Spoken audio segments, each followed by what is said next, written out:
This man comes to the Talmudic sage Hillel and says, I'd like to convert to Judaism, but on one condition, that you teach me the entire Torah while I stand on one foot.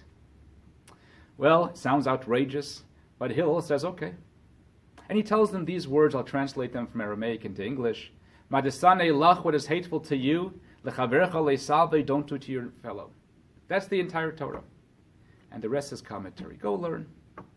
It's fascinating that Hillel says that the foundation of the entire Torah and the whole of Judaism is based on the one commandment, v'yahavta l'reacha kamocha, love your fellow as yourself. The question is, why didn't Hillel just tell him straightforward? Those words from the Torah, v'yahavta l'reacha kamocha, love your fellow as yourself. Why does he tell him, what is hateful to you, don't do unto others? So perhaps Hillel is explaining the verse. You see, if the Torah would have said, love your fellow, I would understand what that means. Love your fellow means to be kind, compassionate, to be caring, sharing, etc. Why does it add kamocha as yourself? So Hillel teaches us a powerful point. There is something that every one of us, that you and I, find hurtful. What is that? To be undermined, to be felt unimportant, insignificant. It's hurtful to everyone.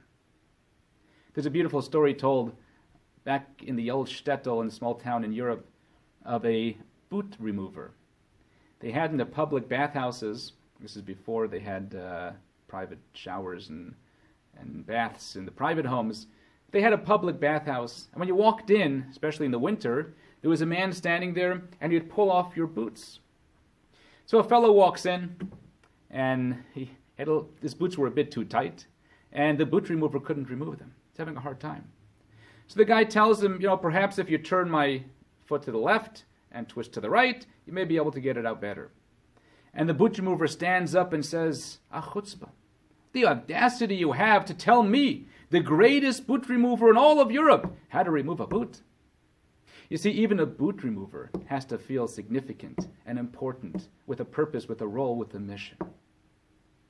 What is hateful to you, what is hurtful to you, to be felt insignificant, don't do to your fellow. I was once giving a class, and in the middle of the class, I put my hand in my pocket to get my pen, which I intended on putting in my pocket before the class, and it wasn't there. And I'm feeling my front, my back pockets, my shirt pocket. I forgot to put the pen in my pocket. And I slap my head and I say, "Oi, I'm such an idiot." And someone in the class says, "Rabbi, I agree with you. You're an idiot." I said, "What? That's hurtful." He says, "Why, Rabbi? You said it. I just agreed." So why is it hurtful? Well, the answer is simple. I know that I'm important, that I have a family and friends, and I'm a good human being.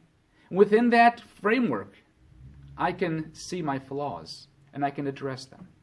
But if somebody else tells me something negative like that, it's hurtful. It's as if you're saying that I'm unimportant, I'm unintelligent, etc.